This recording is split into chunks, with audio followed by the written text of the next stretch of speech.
Planifiqué mi boda secreta con 47 invitados, mi abuelo me llevó al altar. Mis padres no fueron invitados. Mi madre se enteró 3h antes por Instagram de mi prima y llegó furiosa. Lo que mi abuelo le dijo a la cara la dejó sin palabras. Mi nombre es Elena Rojas y tengo 29 años. 3 horas antes de mi boda, mi madre golpeaba con furia la verja cerrada del lugar, gritando que había traicionado a mi familia. Había planeado todo en secreto.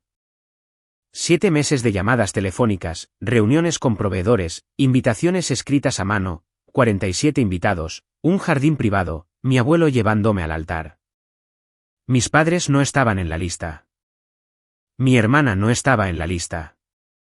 Y durante 7 meses, cada persona en la que confiaba mantuvo el silencio.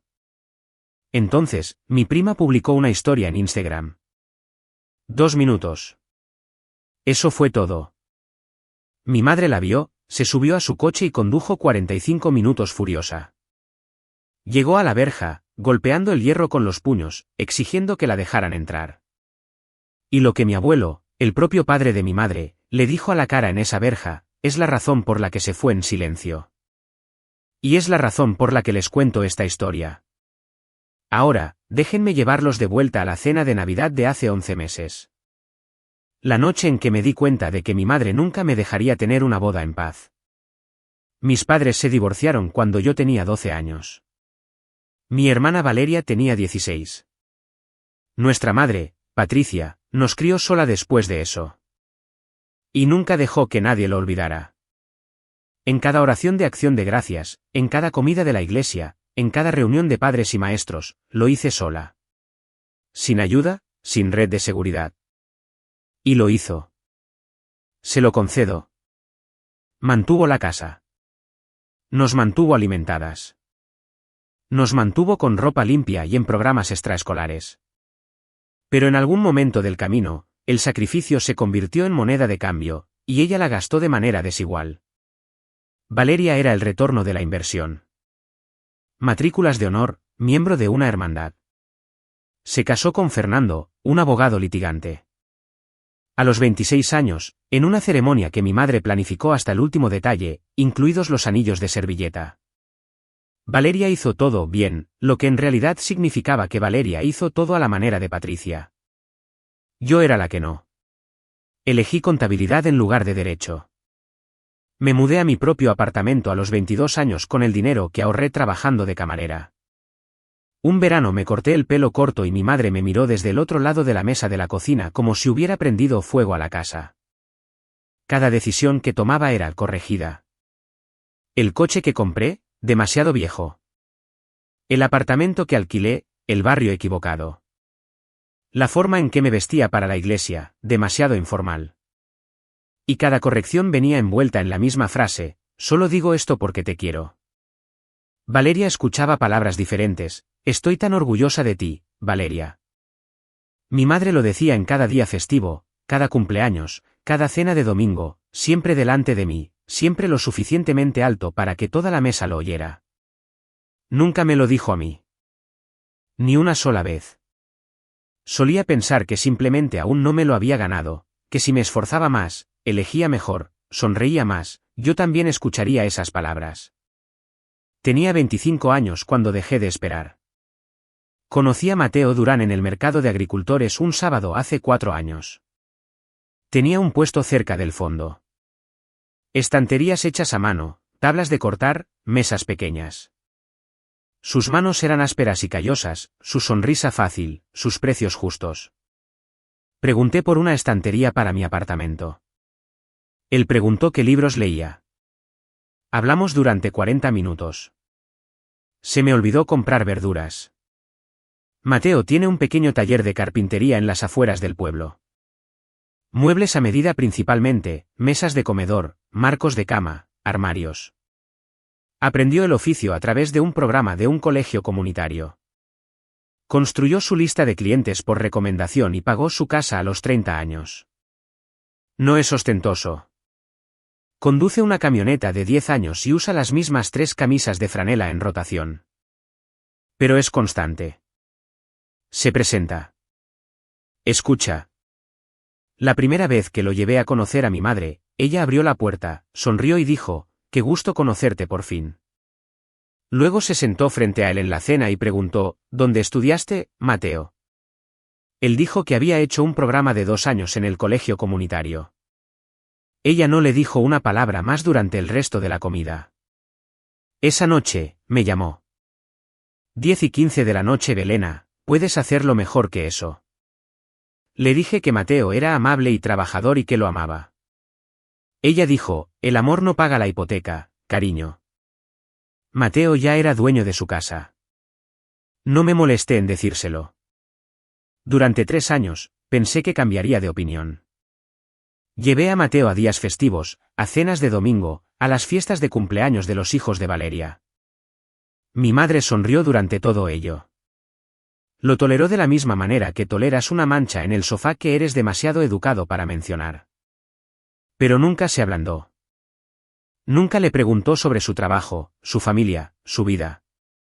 Me equivoqué al pensar que ella cambiaría. Tardé 3 años en comprender que el problema de mi madre con Mateo no tenía nada que ver con Mateo. Mateo me propuso matrimonio en su taller un martes por la tarde. Había ido después del trabajo para llevarle la cena, y cuando entré, todavía había serrín flotando en el aire, el torno aún estaba caliente, y un anillo sobre un pequeño soporte de madera que él había torneado de nogal. La alianza era de nogal y plata. La había hecho él mismo. Dije que sí antes de que terminara de preguntar. Llamé a mi madre desde la camioneta, todavía temblorosa. 8 segundos de silencio. Luego, espero que sepas lo que estás haciendo. Ni felicitaciones. Ni, déjame ver el anillo. Ni alegría. Valeria me envió un mensaje 1 hora después, felicidades, supongo. ¿Pero has pensado en un acuerdo prenupcial? Por si acaso. No respondí. En una semana, la campaña de desprestigio comenzó. Mi madre llamó a mi tía Clara, llamó a mi tío Carlos, llamó a primos con los que no había hablado en años. El mensaje siempre era alguna versión de lo mismo, Elena se va a casar con un carpintero. Recen por ella. Lo sé porque tía Clara me llamó el domingo siguiente. Cariño, tu mamá me contó lo del compromiso. Sonaba preocupada. ¿Estás bien? Yo estaba bien. Mateo estaba bien. Lo único que estaba mal era la mujer que hacía las llamadas telefónicas. Entonces Patricia hizo algo que no vi venir. Llamó a mi padre, Javier Rojas, el hombre con el que no había hablado en 8 años, el hombre al que había pasado toda mi adolescencia culpando de todo. Cogió el teléfono y le dijo, tu hija está a punto de cometer el mismo error que yo. Mi padre me contó lo de la llamada 2 días después, su voz, cautelosa y tenue. Mamá piensa que Mateo es un problema, hija. Mamá piensa que todo el mundo es un problema, papá. Él no discutió. Tampoco me defendió. Ese era el patrón. Siempre fue el patrón. Cena de Navidad, en casa de mi madre, 15 personas alrededor de una mesa demasiado pequeña para 15. Mateo y yo llegamos juntos. Él trajo un botellero que había construido con roble recuperado, acabado a mano, uniones de cola de Milano y 3 semanas de trabajo nocturno. Mi madre lo desenvolvió, lo giró en sus manos y dijo, «Oh, hecho a mano». ¡Qué ingenioso! Valeria se cubrió la boca, pero la risa se le escapó. Mateo lo puso en la encimera sin decir una palabra. Sentí su mano apretar la mía bajo la mesa. La cena transcurrió como siempre. Los hijos de Valeria, los casos de Fernando, los eventos de la iglesia de Patricia. Luego la conversación giró hacia nuestro futuro. Mi tía preguntó cuándo empezaríamos a pensar en formar una familia. Mi madre no me dejó responder. Se volvió hacia Mateo, con el tenedor aún en la mano, y dijo, entonces, Mateo, cuando Elena tenga hijos, vas a construir la cuna tú también, o puedes permitirte comprar una. La mesa se quedó en silencio. 15 personas y ninguna de ellas respiró. Mateo puso su servilleta junto a su plato. Miró a mi madre. No dijo una palabra. Su mandíbula se tensó una vez, y eso fue todo. En la cabecera de la mesa, mi abuelo Ricardo miró a Patricia durante mucho tiempo. Luego negó con la cabeza, lento, deliberado, echó su silla hacia atrás y salió de la habitación. Nadie lo siguió. Nadie dijo nada. Le cogí la mano a Mateo debajo de la mesa tan fuerte que me dolieron los nudillos.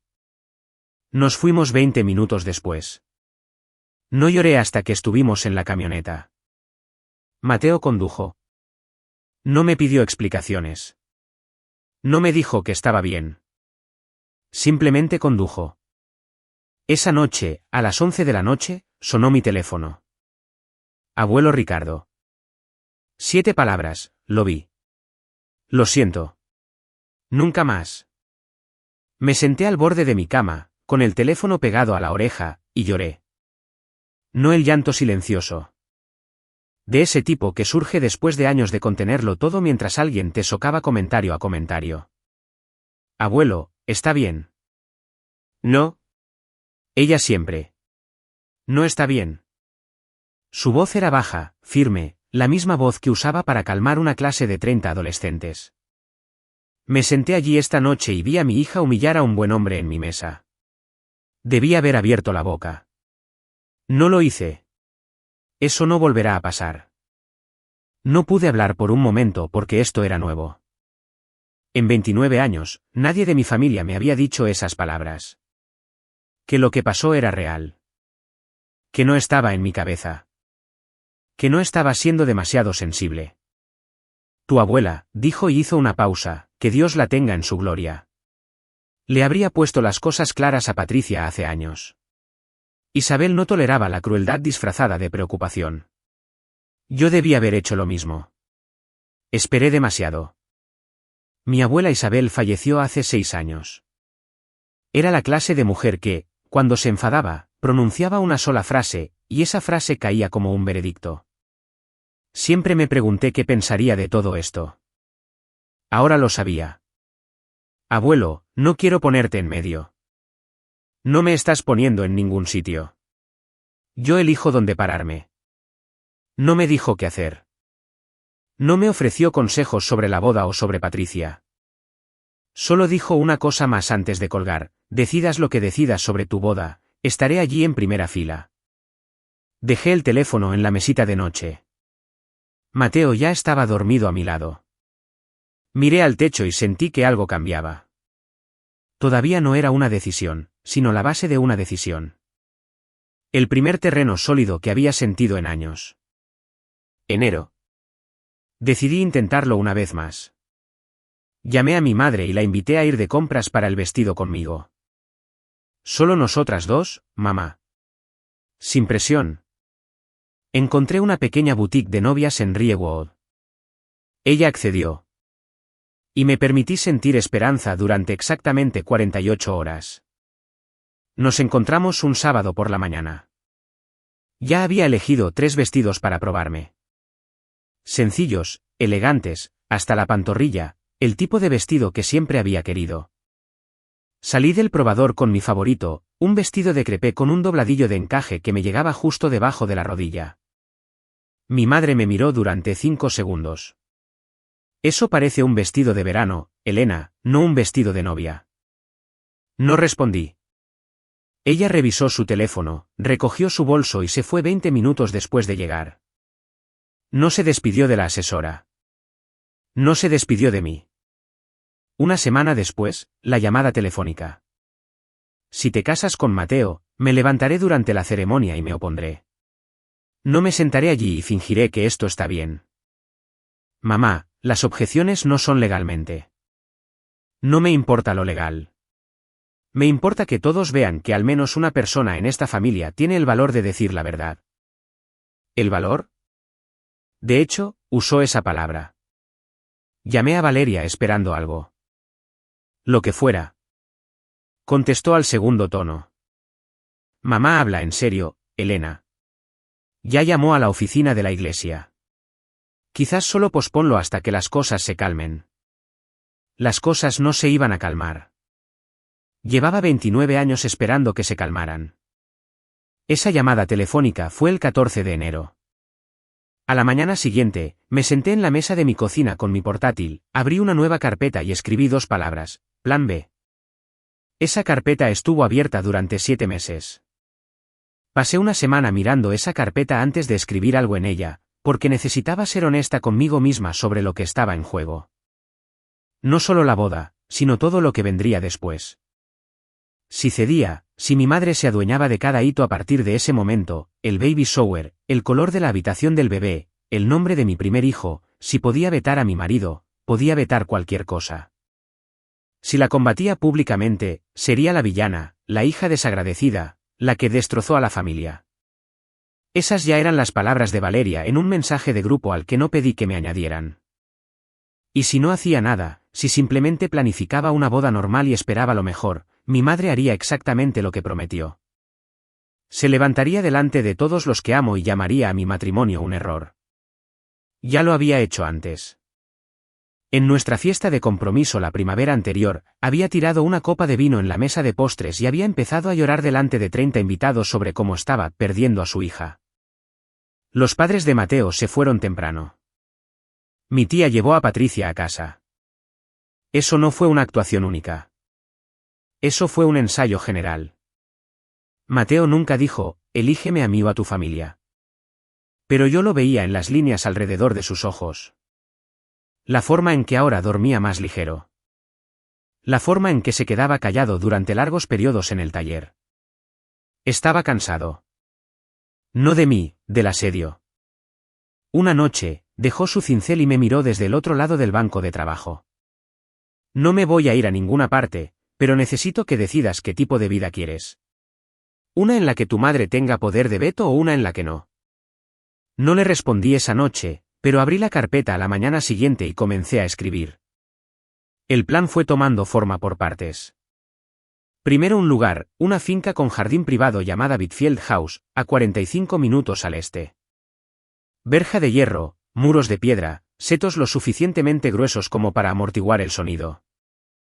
La reservé para el 11 de octubre a mi nombre y al de Mateo, y el depósito provino de nuestros ahorros, cada centavo. Luego, la pastora Laura. Me conocía desde que me uní a la congregación a los 23 años. Sabía lo de Patricia. Cuando la llamé y le expliqué, hubo una larga pausa en la línea. Elena, ¿estás segura de esto? Pastora Laura, mi madre prometió oponerse en el altar. Ya lo ha ensayado. Otra pausa. ¿A qué hora me necesitas allí? 47 invitados. Hice la lista en la mesa de la cocina con Mateo. Nombre por nombre, confianza por confianza. Amigos del trabajo, mi compañera de universidad, la familia de Mateo, sus padres, su hermano, 2 tías, un puñado de primos por mi parte, pero solo los que nunca le informarían a Patricia. Tía Clara entró en la lista. Tío Carlos no, mi prima Daniela sí, porque tenía 26 años, era leal y más cercana a mí que a mi madre. Cada invitación se envió a mano. Sin correo electrónico, sin sitio web de registro, sin rastro digital. Dentro de cada sobre, una línea en tinta roja, esta es una celebración privada. Por favor, no compartir en redes sociales hasta después de la ceremonia. 47 personas. Todas ellas accedieron. La última llamada que hice fue a mi abuelo. Abuelo, ¿me llevarías al altar? 3 segundos de silencio. Lo escuché exhalar. Estaba esperando que me lo pidieras. Mateo y yo cubrimos todo nosotros mismos. $8,000. Jardín, catering, fotógrafo, flores. Mateo construyó el arco con madera recuperada en su taller. Compré mi vestido sola, el de la pantorrilla, el vestido de verano. Durante 7 meses, 47 personas guardaron un secreto. Y entonces mi prima Daniela publicó una historia en Instagram. Febrero. Volví a esa boutique de novias en Riewood, esta vez sola. Me probé de nuevo el vestido de crepé hasta la pantorrilla. Me miré en el espejo de 3 cuerpos y no escuché la voz de mi madre. Lo compré en el acto. La asesora me abrazó en la caja. Abril. Mateo comenzó con el arco. Fui a su taller después del trabajo y lo encontré lijando a mano una viga transversal, con serrín en el pelo y un lápiz detrás de la oreja. La estructura medía 2,4 metros de alto, construida con madera de granero que él había rescatado de un sitio de demolición. Esa noche, lo vi grabar nuestra fecha de boda en la base. Pequeñas letras escondidas en la veta donde solo las verías si supieras dónde buscar. Me quedé en la entrada del taller y lloré. Él no preguntó por qué. Ya lo sabía. Mayo. Las invitaciones se enviaron. Sobres escritos a mano, cada uno sellado con una huella dactilar de cera. Dentro, fecha, hora, dirección, código de vestimenta y la línea en tinta roja. No había tarjeta de confirmación de asistencia. Llamé a cada persona individualmente. ¿Estás dentro? ¿Puedes mantener esto en secreto? 47 síes. Junio. Mi madre llamó. ¿Ya entraste en razón con respecto a Mateo?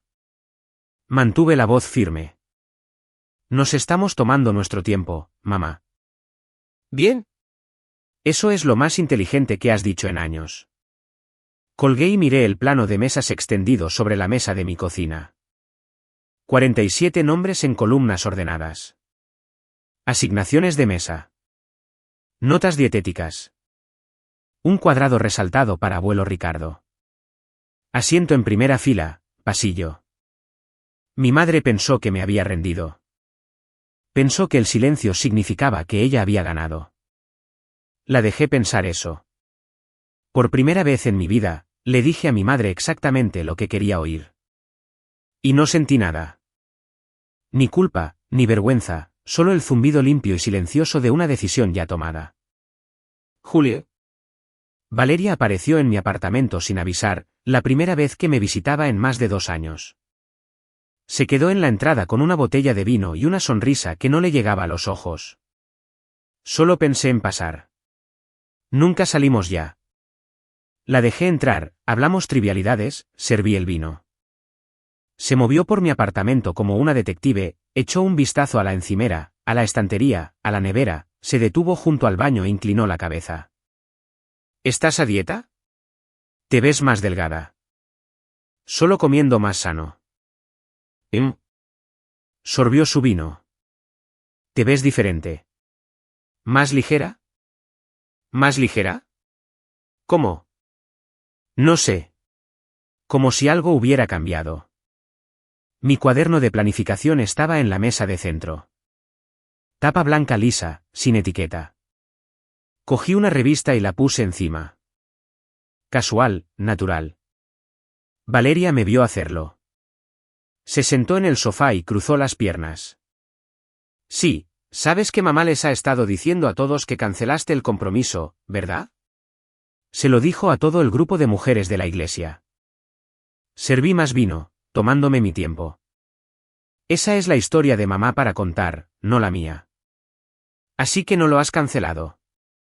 Tampoco he dicho eso. Ella entrecerró los ojos. Podía verlo. Los engranajes girando, la sospecha creciendo. Valeria no era estúpida. Había pasado 33 años leyendo las caras de la gente para Patricia, proporcionando información, ganándose su lugar como la favorita. Sabía que algo andaba mal, pero no tenía suficiente. Bueno, dijo, dejando su vaso. Me alegro de que estés bien. Mamá se preocupa, ya sabes. Sé que sí. Valeria se fue esa tarde con aspecto confuso. Me abrazó en la puerta, breve, perfunctoria, y caminó hacia su coche. La observé desde la ventana hasta que sus luces traseras desaparecieron. Luego saqué el cuaderno de debajo de la revista y lo abrí en el plano de mesas. ¿Agosto? La llamada telefónica de tía Clara llegó un domingo por la tarde. Cariño, necesito preguntarte algo. Tu mamá se levantó en el brunch del grupo de mujeres ayer y les dijo a todos que habías entrado en razón. Dijo que habías terminado con Mateo y que estabas, ¿cómo lo dijo? Sanando y volviendo a tu camino. Cerré los ojos. Tía Clara, estoy bien. Mamá dice lo que necesita decir. Así que no es verdad. Aprecio que me preguntes cómo estoy. Ella hizo una pausa. ¿Está bien, cariño? Solo que sepas que estoy aquí. No confirmé. No negué. Dejé que la versión de la historia de Patricia flotara sin ser cuestionada porque cada semana que ella creía haber ganado era otra semana en la que no buscaba lo que yo realmente estaba haciendo. La vuelta de la victoria llegó rápido mientras mi madre organizaba una pequeña reunión. 6 mujeres de la iglesia, un pastel y un brindis por Elena por tomar la decisión correcta. Valeria publicó una foto en Facebook. El grupo sonriendo alrededor de la isla de la cocina de Patricia. Copas de champán en alto. La leyenda decía, muy orgullosa de mi hermana pequeña por tomar la decisión correcta. Vi la foto a las 9:47 de la noche mientras estaba sentada con las piernas cruzadas en el suelo de mi habitación, rotulador en mano, circulando la versión final de mi plano de mesas. 47 nombres, números de mesa, preferencias de comida, una nota sobre la restricción dietética del abuelo Ricardo, sin marisco, bajo en sal. Mi madre organizó una fiesta para celebrar mi rendición. Yo estaba codificando con colores las tarjetas del lugar. La distancia entre su realidad y la mía nunca había sido mayor. Y por primera vez, esa distancia no dolía. Simplemente existía, como el clima, como la gravedad. Como el hecho simple y medible de que en 53 días, me casaría con Mateo Durán en un jardín que ella no sabía que existía. La última semana fue la más tranquila de mi vida. Lunes, última revisión en Bitfield House. El jardín estaba perfecto. Sillas blancas en 2 filas de 12, un camino de piedra en el centro, el lugar del arco marcado con cinta donde Mateo lo instalaría la mañana de la boda. Glicinas trepando por la pared trasera. 100 luces de cuerda esperando ser colgadas. Martes, Mateo terminó el arco. Fui al taller a verlo. 2,4 metros de alto, lijado suave, la veta de la madera recuperada captando la luz como el agua.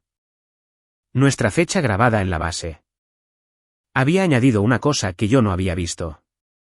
Un pequeño corazón, no más grande que una huella dactilar, escondido en la parte inferior de la viga transversal. Para nosotros, dijo. Nadie más tiene que verlo. Miércoles a viernes, llamé a cada invitado.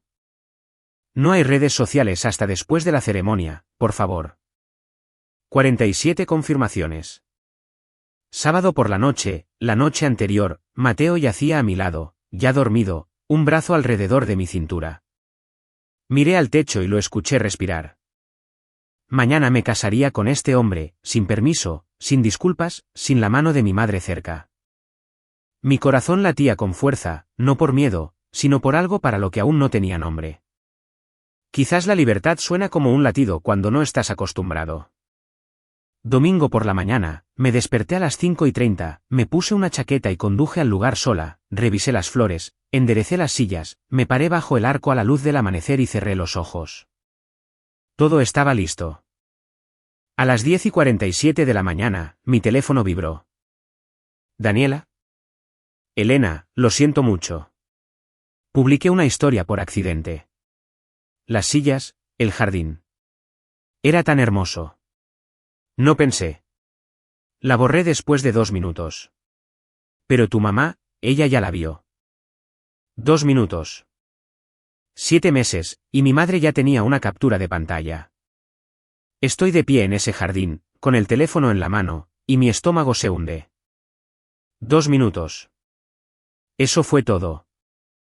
Una historia de Instagram, 2 minutos, y 7 meses de planificación pendiendo de un hilo. Si alguna vez han tenido ese momento en que todo lo que construyeron podría desmoronarse por una pequeña cosa, saben exactamente lo que siento ahora mismo. Díganme en los comentarios qué habrían hecho. ¿Habrían entrado en pánico, cambiado las cerraduras? Y si esta historia les está llegando, suscríbanse porque lo que sucede a continuación es algo que todavía no puedo creer. Llamé a Mateo primero. Mi voz no tembló, no tenía tiempo para temblar. Mi mamá lo sabe. Él estaba en el taller cargando el arco en su camioneta. Lo escuché dejar algo. ¿Cuánto tiempo tenemos? 45 minutos. Si sale ahora mismo. ¿Qué necesitas? Llama al gerente del lugar. Asegúrate de que la verja principal esté cerrada y dile a la pastora Laura que adelantamos la ceremonia 30 minutos. ¿Hecho? ¿Algo más? Llega aquí. Colgó. Sin pánico, sin preguntas, solo acción. Luego marqué a la pastora Laura. Contestó al primer tono. Había estado esperando mi llamada, ya en el lugar con sus túnicas. Elena, ¿qué está pasando? Mi madre se enteró. Probablemente ya esté en el coche. Un breve silencio. ¿A qué distancia está?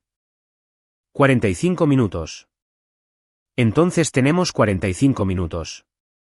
Estaré lista cuando tú lo estés. La última llamada fue al abuelo Ricardo y él contestó de inmediato, como si hubiera estado sosteniendo el teléfono. Abuelo, mamá se enteró. Vio una publicación de Instagram. Viene. 2 segundos de silencio. Lo oía respirar lento, pausado. La misma calma deliberada que había llevado a 34 años de enseñanza a adolescentes que no querían quedarse quietos. Yo me encargo. Elena, vístete. Ponte ese vestido y sal a ese jardín. Yo me encargo de tu madre. Me quedé allí a la luz del amanecer, rodeada de sillas blancas y luces de cuerda y 47 tarjetas de lugar que había escrito a mano. Y le creí. Le creí como crees que un muro se mantendrá. ¿Cómo crees que el suelo estará allí cuando pises? Está bien, abuelo. Está bien, ahora ve. Colgué, metí el teléfono en el bolsillo y caminé hacia la habitación de la novia. Mis manos estaban firmes. La habitación de la novia era una pequeña cabaña en la parte trasera del jardín.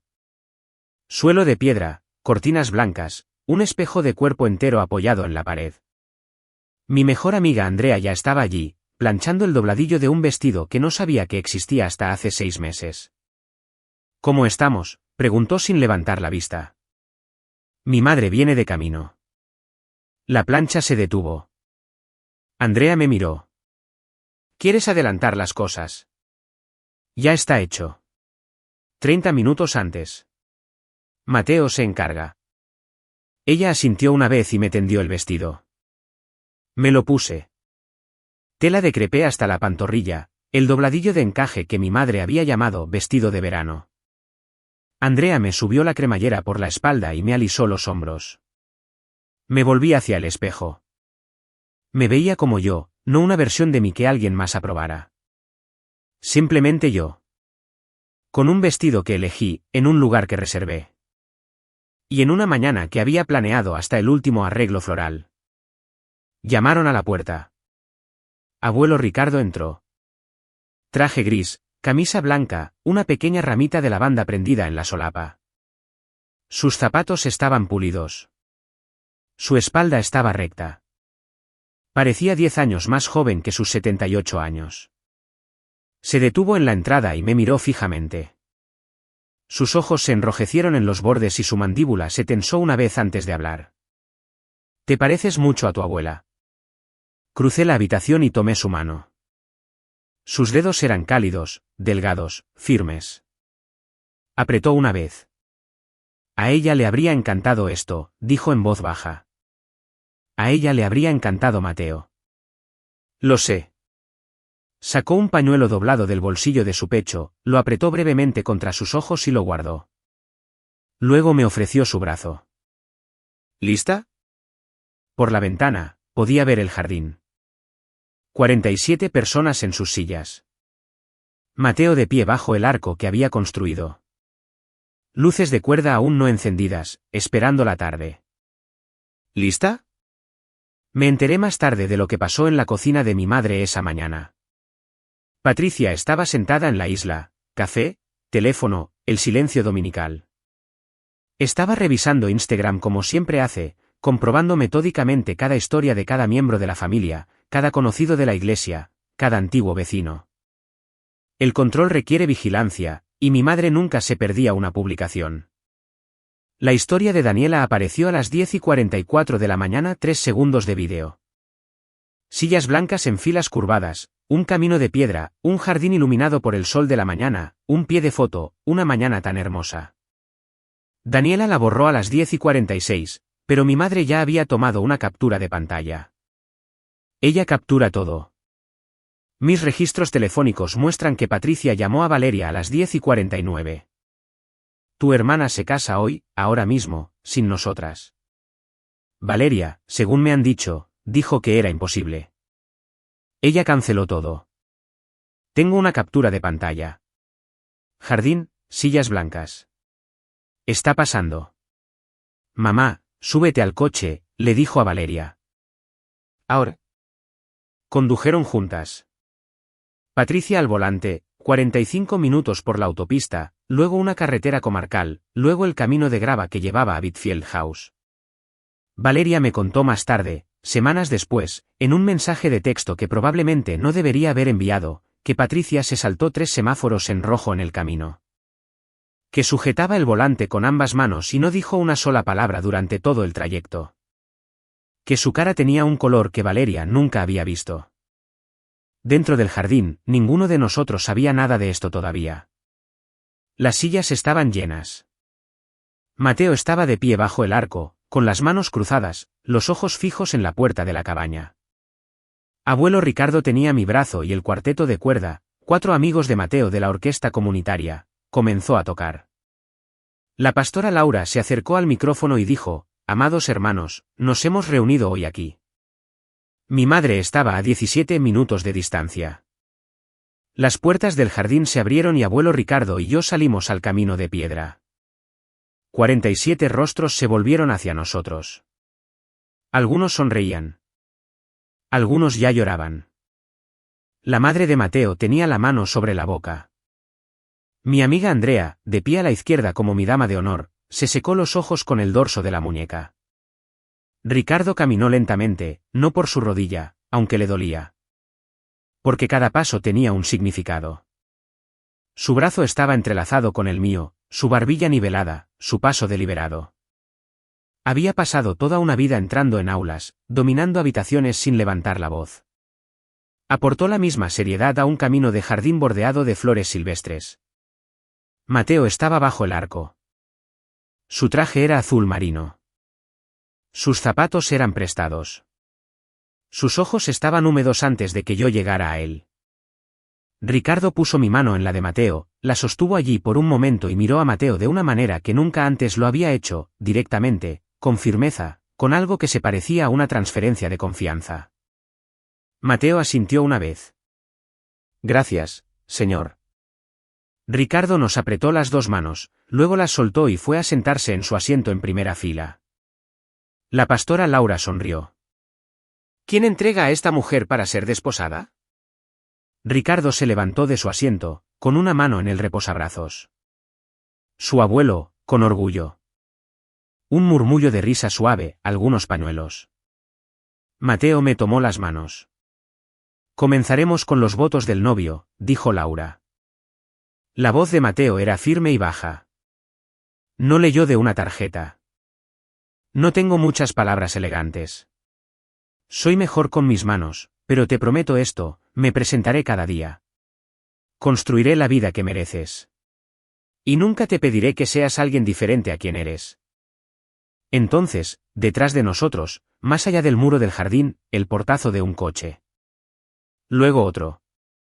Luego el sonido de unos tacones sobre la grava, moviéndose rápido. La verja de hierro tembló antes de que su voz llegara. 3 golpes fuertes, metal contra metal. Luego, Elena, abre esta verja. 47 cabezas se giraron. El cuarteto de cuerdas se detuvo a mitad del arco. Un niño en la tercera fila agarró el brazo de su madre. La voz de mi madre llegó a través de la piedra y el hierro como siempre lo hacía. Aguda, segura, más fuerte que cualquier otra cosa en la habitación. Había pasado toda mi vida siendo la persona más ruidosa en cada espacio al que entraba. Te estás casando sin tu propia madre. ¿Sabes cómo me hace quedar eso? A través de los barrotes de hierro, pude verla. Blusa azul marino, nudillos blancos en la verja, el rímel ya empezando a correrse.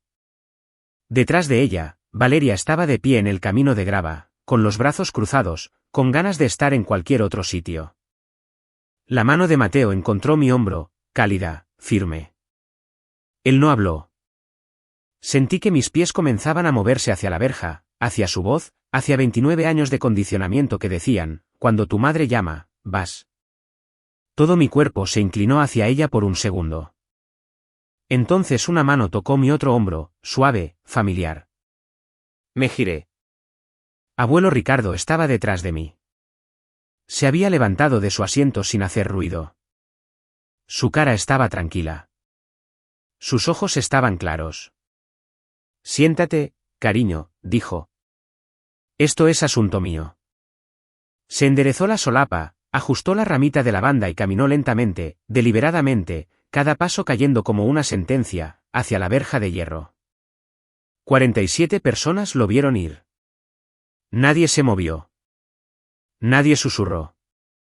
El único sonido eran sus zapatos sobre el camino de piedra y, más allá del muro, la respiración de mi madre. Llegó a la verja y se quedó en el interior, a medio metro de su hija. Patricia lo miró fijamente, sus manos cayeron de los barrotes. Papá, ¿tú sabías esto? Ricardo no parpadeó. No solo lo sabía, Patricia. La acompañé al altar porque te hiciste indigna de hacerlo.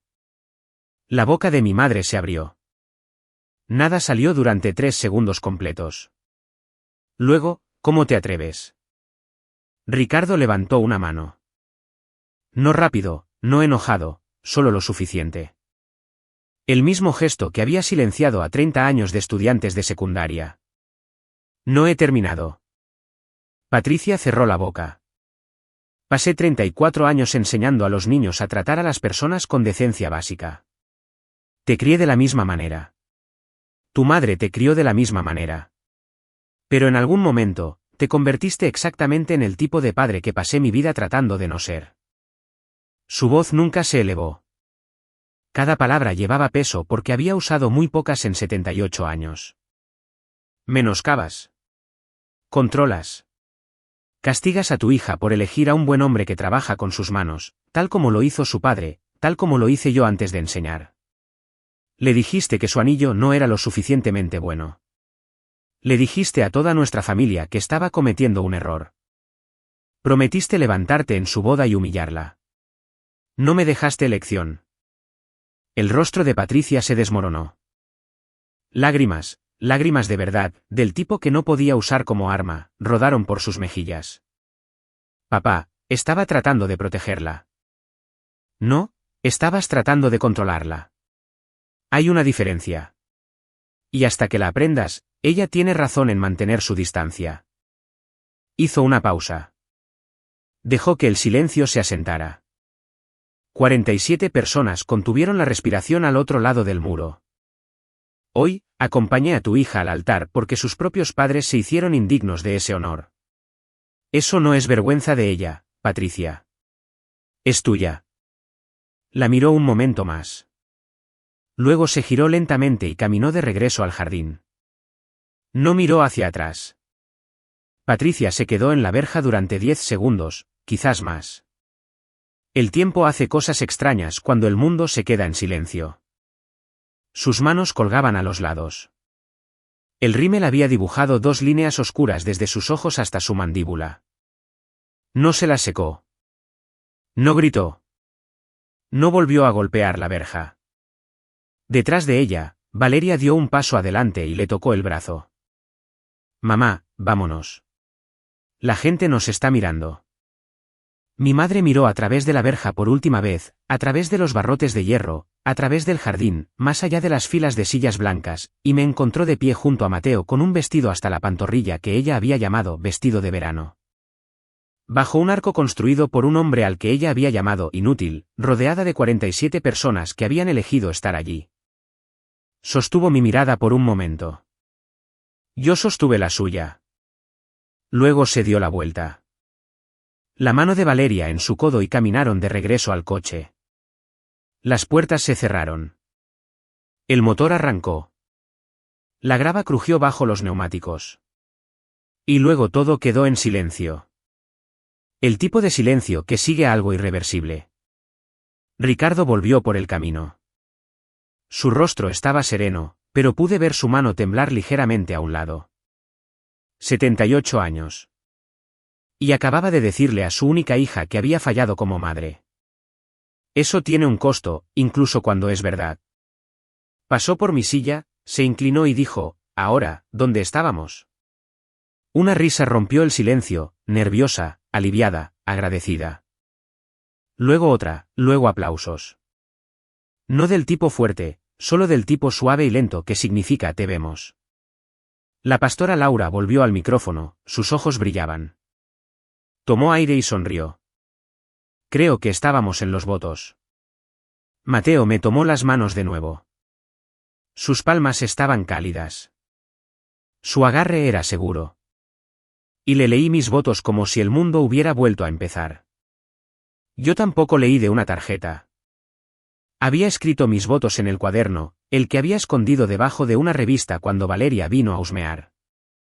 Pero en octubre, los sabía de memoria. Mateo, pasé la mayor parte de mi vida esperando que alguien me dijera que lo estaba haciendo bien. Esperando permiso, esperando ser suficiente. Tú nunca me hiciste esperar. Pero nunca me pediste que eligiera entre tú y las personas que se suponía que me amaban. Tú simplemente me amaste y esperaste. Sus ojos estaban rojos. Parpadeó con fuerza y sonrió. Me construiste una estantería en nuestra segunda cita. Construiste un altar para nuestra boda con tus propias manos. Y grabaste nuestra fecha en la parte de abajo donde nadie la vería porque así eres tú. Pones amor en las partes que nadie revisa. Un murmullo entre la multitud. La madre de Mateo se llevó ambas manos a la cara. No necesito a alguien que arregle mi vida. Necesito a alguien que esté a mi lado mientras la arreglo yo misma. Ese eres tú. Siempre has sido tú. La voz de la pastora Laura era gruesa cuando habló, por el poder que me confiere el Estado y esta comunidad de testigos, los declaro marido y mujer. Mateo me besó y el jardín estalló. 47 personas de pie. Andrea llorando a lágrima viva en un ramo. El padre de Mateo aplaudiendo con las manos por encima de la cabeza. Mi prima Daniela, con el rímel deshecho, murmurando lo siento mucho y te quiero simultáneamente. Y en la primera fila, abuelo Ricardo sentado erguido, con las manos cruzadas en el regazo, un pañuelo blanco apretado contra sus ojos, sin aplaudir, solo observando. La forma en que observas algo que ayudaste a construir finalmente valerse por sí mismo. Me casé a mi manera, con mi vestido, en mi jardín. Nadie me lo quitó. La recepción se desarrolló allí mismo, en el jardín. Mesas largas cubiertas con lino blanco. Luces de cuerda encendidas a medida que la luz de la tarde se suavizaba. Un catering del pueblo, una mujer para la que Mateo había construido una isla de cocina, sirvió pollo asado, patatas con hierbas y un pastel de 3 pisos con crema de mantequilla que sabía como si la hubiera hecho la abuela de alguien, porque la había hecho la madre de Mateo. 3 pisos. A las 7, Mateo y yo abrimos con un primer baile. Sin coreografía, sin gran entrada, solo nosotros dos balanceándonos bajo las luces con una canción folk sobre regresar a casa. Su mano en la parte baja de mi espalda, mi frente contra su mandíbula. 47 personas fingiendo no mirar. Tía Clara encontró a Mateo en la mesa de la barra durante la cena. Le tomó la mano con las 2 suyas y la sostuvo. Siento haber tardado tanto en conocerte como es debido. Bienvenido a la familia. Mateo la miró un momento, luego dijo, gracias, señora. Eso significa más de lo que sabe. Clara asintió, le apretó la mano y se alejó, secándose los ojos. Nadie mencionó la escena en la verja directamente. No era necesario. Estaba en la habitación como el clima está en una habitación después de una tormenta. Su presencia era imposible de ignorar. Daniela me encontró cerca de la mesa del pastel, sus ojos aún hinchados. Elena, lo siento mucho. Lo siento muchísimo. La abracé antes de que pudiera terminar. No arruinaste nada. Ella nunca me iba a quitar esto. Daniela escondió la cara en mi hombro y lloró.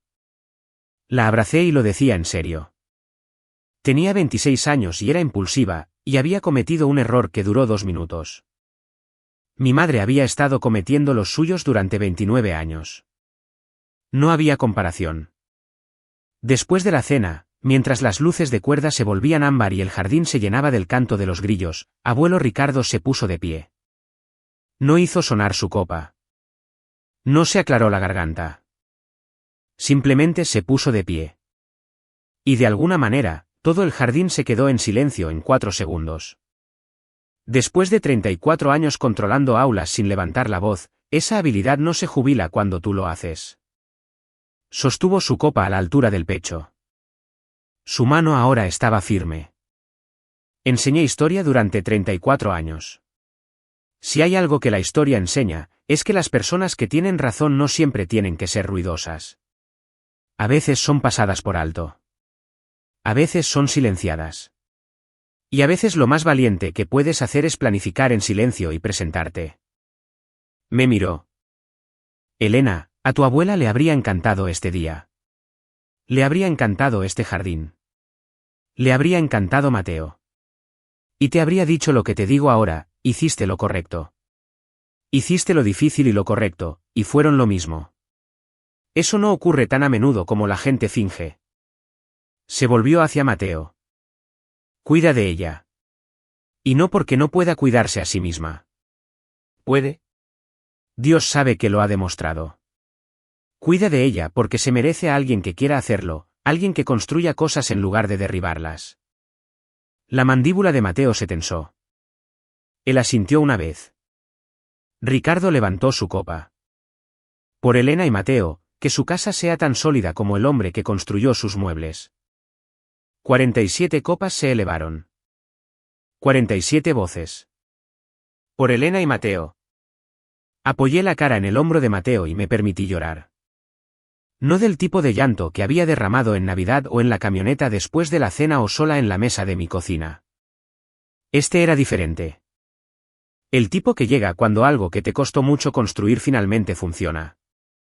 Los invitados se fueron a casa a medida que la noche se enfriaba. Abrazos en la verja, promesas de enviar fotos. La madre de Mateo me sostuvo la cara con ambas manos y dijo, ahora tú también eres mi hija. Su padre me estrechó la mano, luego cambió de opinión y me abrazó. A las 10, el jardín estaba casi vacío. Las luces de cuerda seguían brillando. El catering recogió en silencio. En algún lugar más allá del seto, un búho. Mateo y yo nos sentamos uno al lado del otro en el banco de madera cerca del arco. Mis zapatos estaban fuera. Su corbata estaba suelta. Los restos del pastel estaban en la mesa detrás de nosotros. ¿Estás bien?, preguntó. Estoy casada. Él sonrió.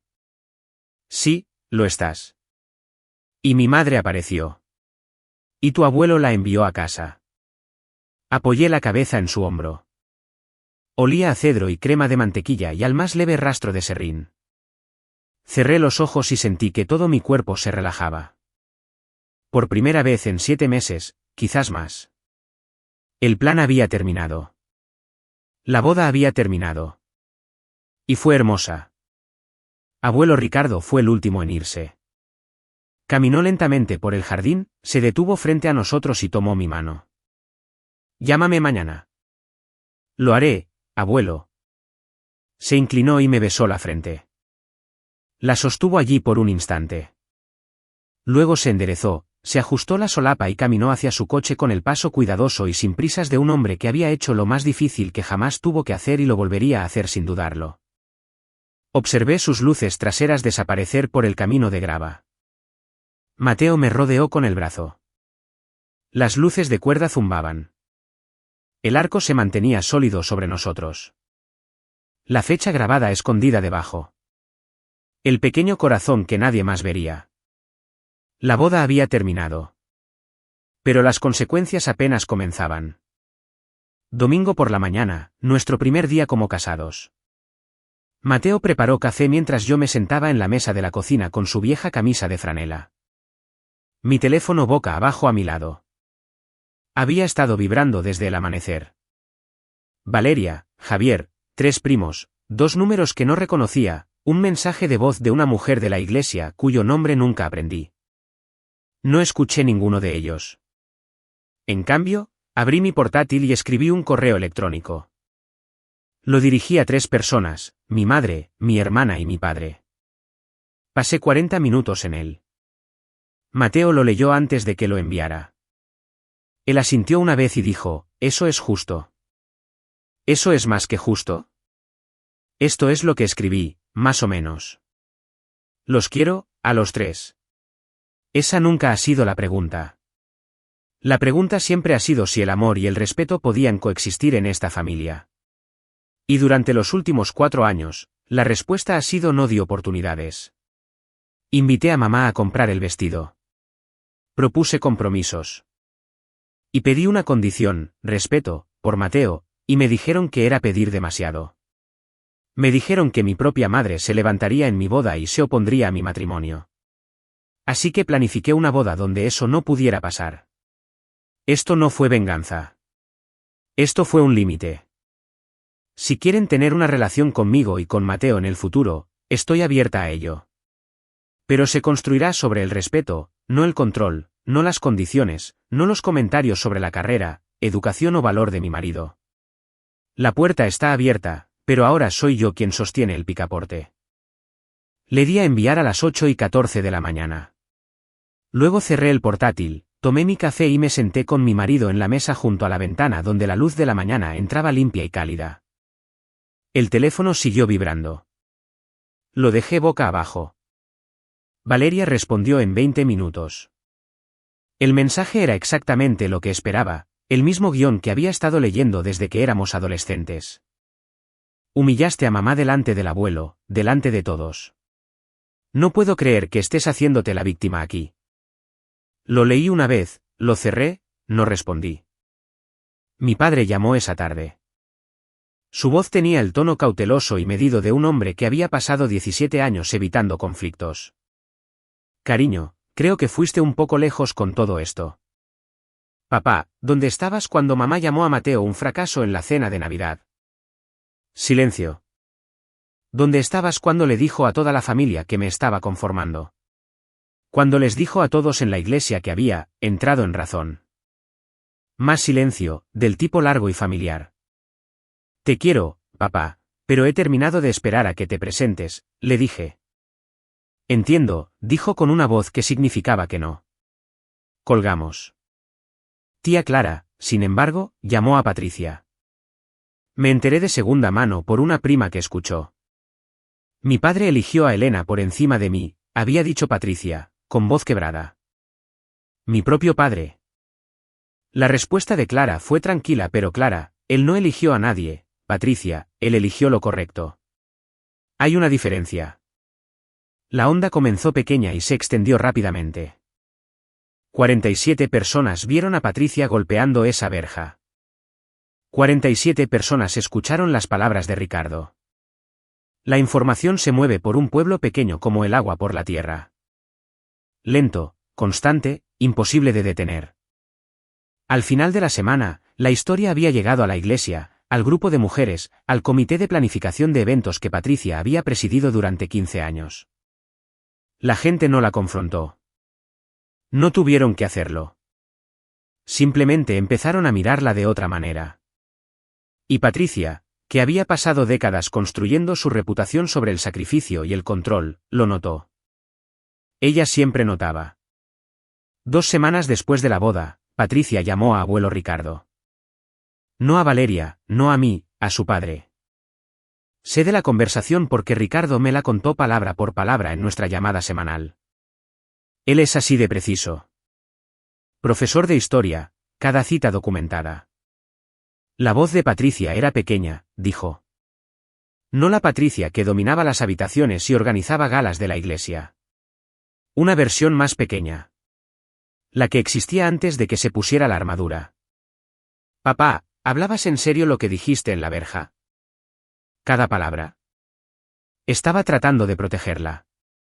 Mateo, me recuerda a Javier. Las manos, el oficio, él. Sé a quién te recuerda. Silencio. Javier se fue, papá. Se marchó cuando ella tenía 12 años. Yo solo no quería. Lo sé, Patricia, pero Mateo no es Javier, y controlar a tu hija no es lo mismo que protegerla. Tú sabes la diferencia. Siempre la has sabido. Más silencio. Ricardo dijo que podía escuchar su respiración cambiar. La forma en que cambia cuando alguien deja de actuar y realmente se sienta con aquello de lo que ha estado huyendo. Solo quería protegerla, dijo de nuevo, más bajo. No, querías controlarla porque perder el control es lo que te asusta, y lo entiendo, pero entenderlo no lo hace correcto. Ella lloró. Ricardo dijo que no era el tipo de llanto que hacía en la mesa de Navidad o en la fiesta de compromiso, el tipo diseñado para acaparar la atención, para redirigir la conversación hacia su dolor. Esto era diferente. Este era el sonido de una narrativa resquebrajándose. La historia que se había contado a sí misma durante años: soy la buena madre, sé lo que es mejor, me lo agradecerán después. Rompiéndose bajo el peso de las palabras de su propio padre. Y no sé si mi madre cambiará por completo. Pero por primera vez, estuvo lo suficientemente callada como para escuchar algo más que su propia voz. Quiero hacer una pausa aquí y preguntarles algo real. ¿Alguna vez han tenido que escribir ese tipo de mensaje? El que traza una línea clara, sin gritos, sin insultos, solo la verdad. Donde le dices a alguien, te quiero, pero aquí se cierra mi puerta. Si lo han hecho, los entiendo. Si no lo han hecho, pero lo necesitan, quizás esta historia sea su señal. Dejen un comentario y díganme qué límite han tenido miedo de establecer. Y si todavía están aquí en este punto, son de los leales. Suscríbanse para no perderse lo que viene después. Las consecuencias llegaron en un horario que mi madre no podía controlar, que era exactamente lo que las hacía insoportables para ella. Semana 1, susurros en la iglesia. Dos mujeres del comité de planificación le pidieron a Patricia su versión de la historia después de la hora del café. Ella les dio la versión que había ensayado. Elena fue manipulada. Mateo la aisló. Todo fue una traición. Pero 47 testigos tenían una historia diferente y varios de ellos asistían a la misma iglesia. Semana 2, Patricia dimitió del comité de eventos. Dijo que era para centrarse en la familia. La presidenta del comité le dijo a tía Clara en privado que a Patricia no se le había pedido que renunciara, pero nadie trató de disuadirla tampoco. 15 años organizando ventas de pasteles, obras de teatro navideñas, cenas de recaudación de fondos, desaparecidos en 2 domingos. Semana 3, el turno de Valeria. Una colega en la escuela de Valeria, una mujer llamada Ana, que había sido una de los 47, lo mencionó durante el almuerzo en la sala de profesores. Me enteré de la boda. Sonó intenso. Valeria dijo, no quiero hablar de eso. Ana no insistió. No tuvo que hacerlo. El hecho de que lo supiera era suficiente. Valeria había pasado 33 años operando a la sombra de Patricia, curando la historia, gestionando la imagen, interpretando a la hija hermosa que lo hacía todo bien. Por primera vez, la historia se le había escapado de las manos. No podía editarla. No podía añadir un pie de foto. No podía poner un emoji de corazón y llamarlo amor.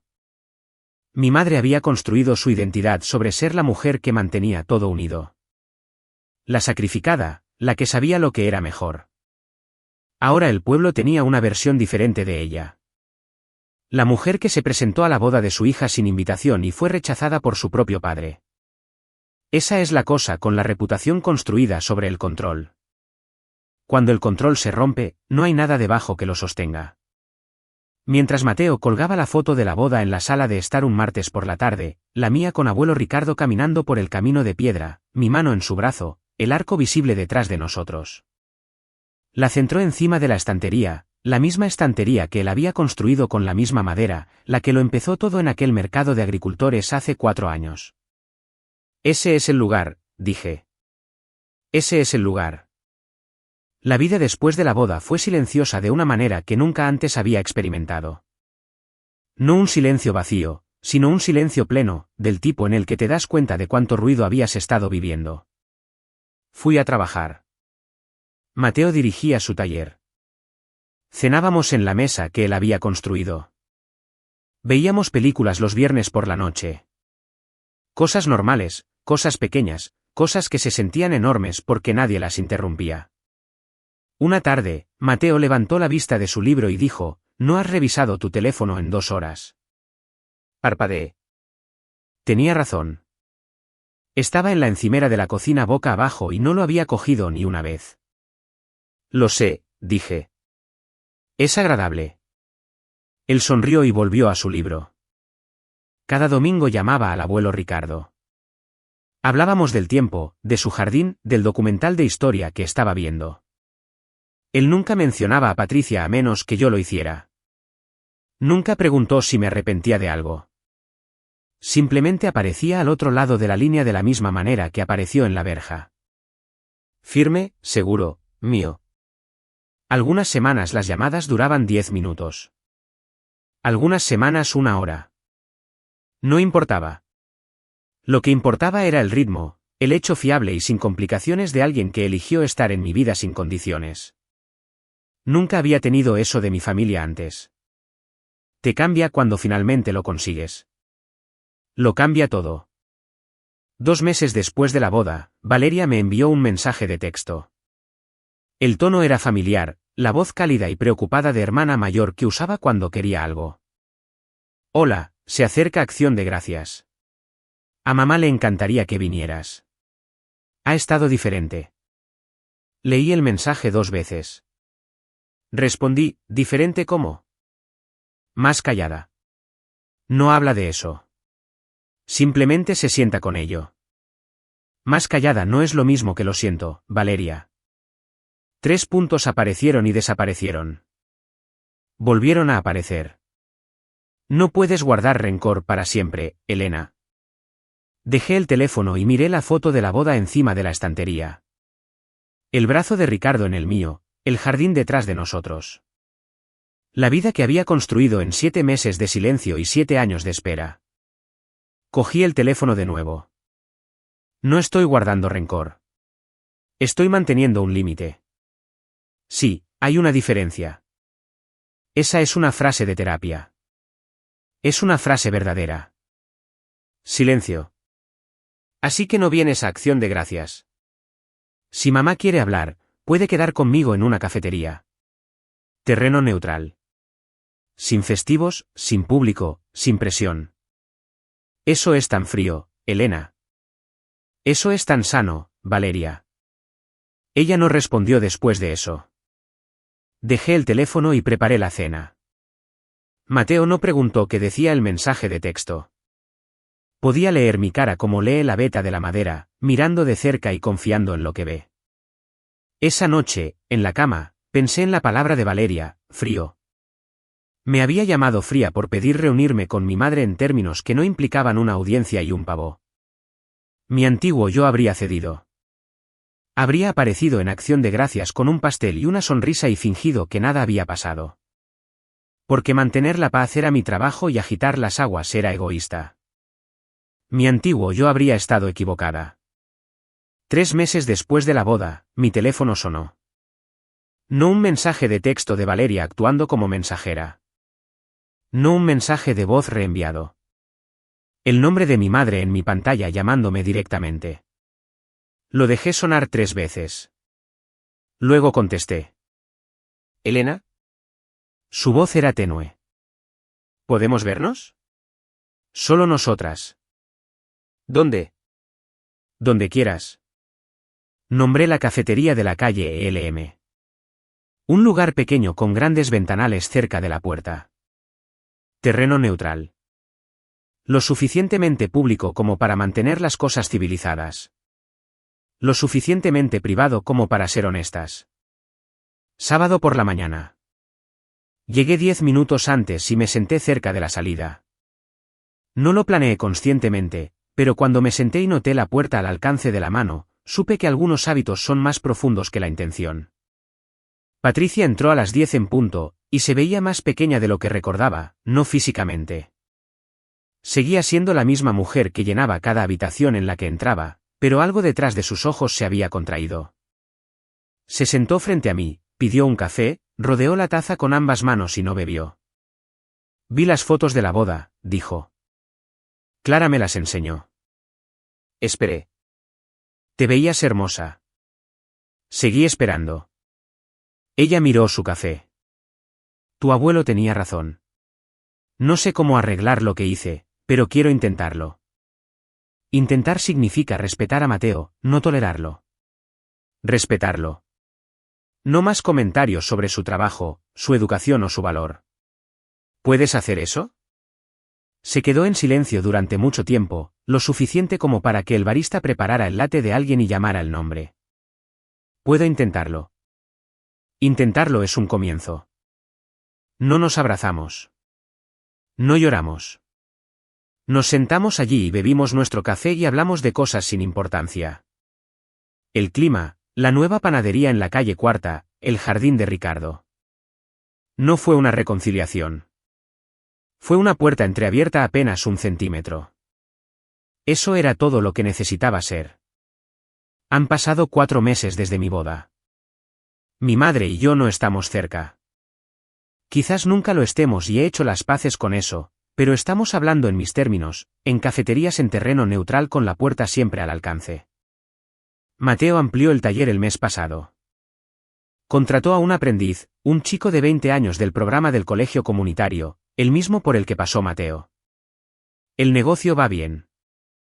Construyó una mesa de comedor para la oficina del alcalde. Volvió a casa con serrín en el pelo y una sonrisa que decía que todavía no podía creer que alguien le pagara por hacer lo que amaba. Estoy estudiando para mi examen de CPA. Ser contadora senior es el objetivo. Estudio en la mesa de la cocina mientras Mateo lee a mi lado. Y la mayoría de las noches el único sonido es el de las páginas al pasar y el lápiz rascando. Es la habitación más tranquila en la que he estado. Valeria no se ha disculpado. Dejó de enviar los mensajes de texto pasivo-agresivos, lo cual es su propio tipo de progreso. No necesito que diga las palabras. Solo necesito que se detenga.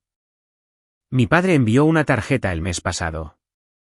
Llegó 3 meses después de la boda en un sobre blanco liso con su cuidadosa letra en el frente. Dentro, 4 palabras, debía haber estado allí.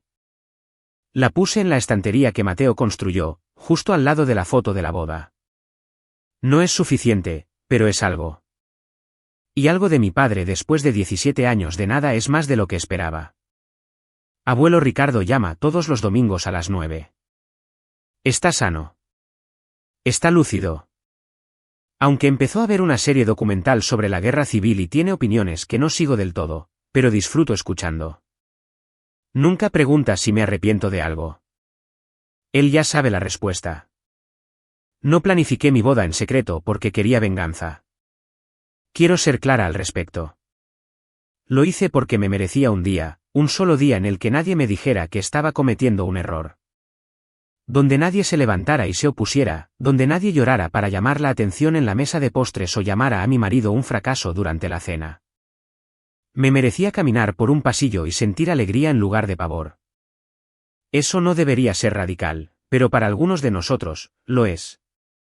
Establecer un límite no significa que dejes de amar a alguien. Significa que empiezas a amarte lo suficiente como para decir, hoy no, no en mi boda, no en mi vida, ya no. Y pienso en lo que abuelo Ricardo dijo en su brindis a veces, que lo más valiente que puedes hacer es planificar en silencio y presentarte. He estado pensando mucho en eso últimamente. En todas las personas que viven sus vidas al margen del ruido de otra persona, que se encogen para mantener la paz, que renuncian a sus propias bodas, sus propias celebraciones, sus propios hitos porque una persona en la habitación no puede permitir que la atención recaiga en nadie más. No tienes que seguir encogiéndote. Mi abuelo me enseñó eso en la verja. Me mostró que las personas que se supone que te protegen no siempre lo hacen, pero las que realmente te ven, esas se presentan. Incluso a los 78 años con una rodilla mala y un traje nuevo. Mateo me construyó un arco con madera recuperada. Todavía está en nuestro patio trasero. Bebemos café debajo de él los sábados por la mañana. Y la fecha grabada está escondida debajo, y el pequeño corazón que nadie más vería sigue allí, justo donde él lo puso. Algunas cosas son solo para nosotros. Esta mañana, me senté en la mesa de la cocina. Mateo estaba en la encimera preparando café de la misma manera que lo hace todas las mañanas. Lento y paciente, como hace todo. Por la ventana, la luz de la mañana entraba cálida y dorada. En la pared, la foto de la boda, yo y Ricardo, brazo con brazo, caminando por el camino de piedra entre filas de sillas blancas. Miro esa foto todos los días. Algunos días me veo con el vestido que mi madre odiaba. Algunos días veo la espalda recta y el brazo firme de Ricardo. Algunos días solo veo el jardín, las luces, el arco, las flores que florecieron a pesar de que nadie las planificó. Esta mañana lo vi todo y volví a escuchar su voz, tranquila y segura, ahora, donde estábamos. Sonreí. Porque esa es la verdadera pregunta, ¿no? Después del drama y la verja y las lágrimas y el silencio, ¿dónde estábamos? Estábamos en los votos. Siempre estuvimos en los votos. Mi boda no fue perfecta. Mi madre se presentó sin invitación. Mi hermana me llamó fría. Mi padre envió una tarjeta 3 meses tarde. El secreto se mantuvo durante 7 meses y se rompió en 2 minutos por una historia de Instagram sobre sillas blancas. Pero mi abuelo me llevó al altar. Mi marido construyó el altar con sus manos. Y 47 personas guardaron un secreto porque creyeron que yo merecía un día hermoso. Eso fue suficiente. Eso fue más que suficiente.